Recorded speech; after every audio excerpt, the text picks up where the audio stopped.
And for 17 years, I was a facilitator of a number of CEOs. About 50 or so came through the group that we ran and that wanted to make their lives better and wanted to make their businesses better. And as someone who had refinanced 100 companies, re-engineered 100 more, taking companies public, I felt that I was in a position to be able to give them a hand.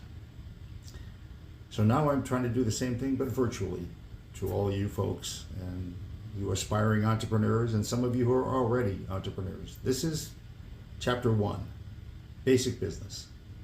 And I'll be posting a number of these videos so that you'll have an opportunity to watch them, learn from them at whatever level you're at in small business. I'm not going to suggest that I will tell you how to run your multinational corporation. I will not.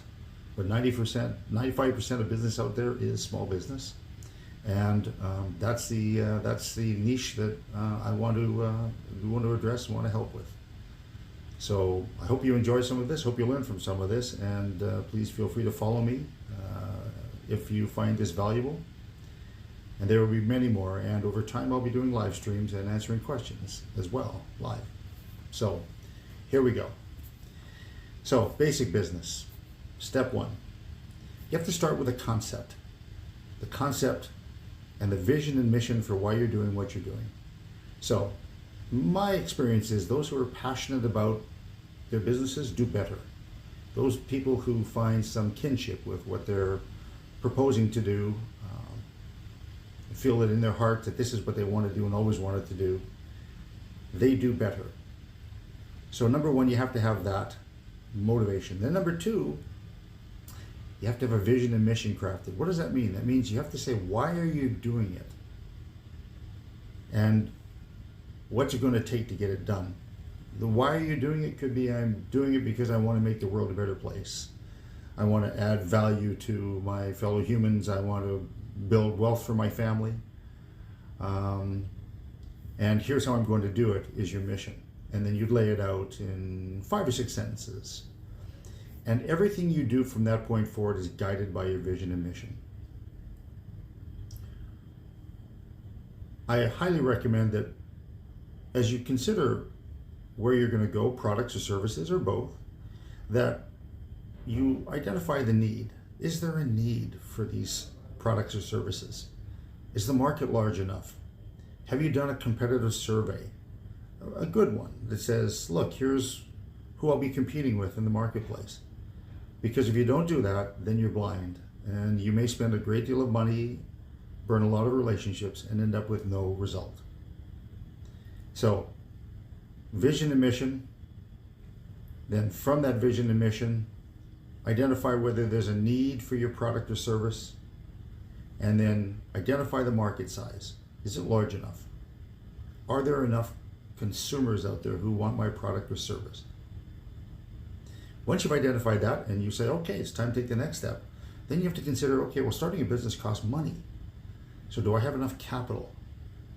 Do I have the dollars needed to be able to launch the business and operate it until it becomes profitable?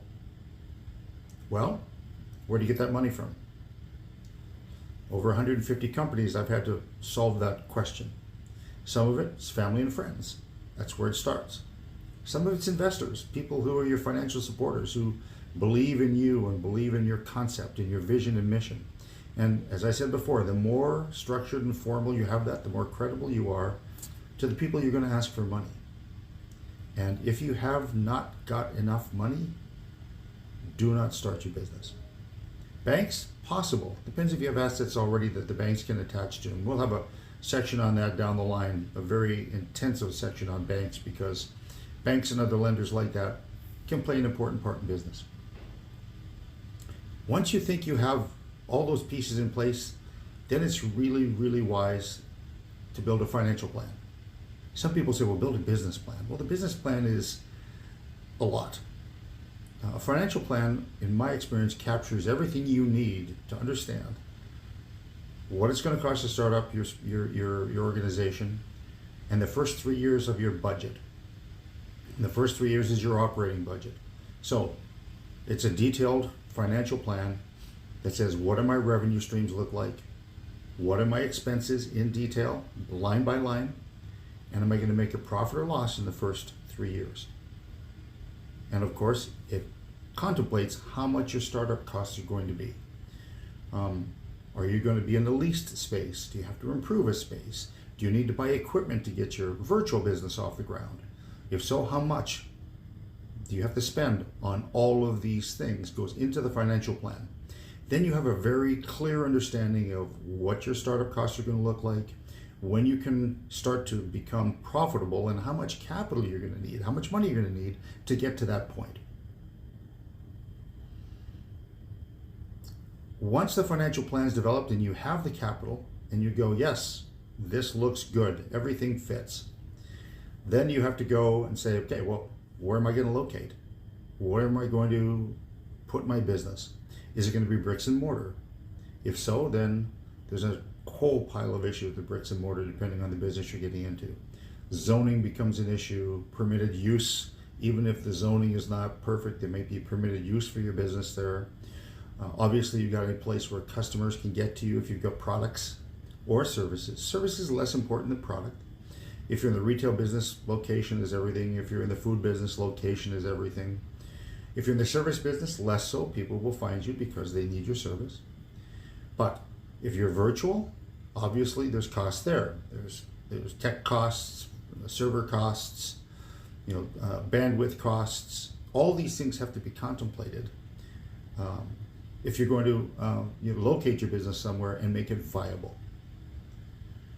So we'll go into much more detail on this, I'm sure, in the questions and answers down the line as I get into live streaming. But think about those things. Now, if you've got all those pieces in place, you've executed your lease, or perhaps you bought your building because you have the resources to do that. Then you have to put out a marketing plan. You have to develop a marketing plan. What am I going to do? How am I going to tell people about where I am? How am I going to tell people what my product or service is? Where am I going to spend my money? And that has to be very, very carefully developed, because that's the only conduit you're going to have to bring in new business. So if you're bricks and mortar, digital media is probably the best solution as it stands today.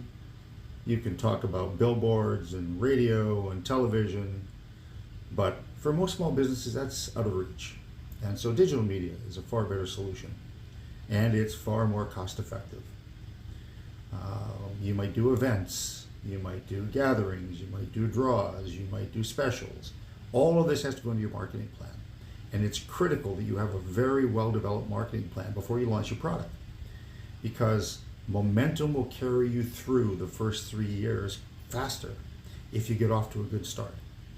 That's why you need capital, because part of what your startup costs are is your marketing budget. If you can't get out of the gate fast, it's going to be a very long haul before you achieve profitability. Now, if you're in the product business, then you need a procurement plan. Where am I getting my product from? What are the terms of that? What does that look like? Can I get it in a timely manner?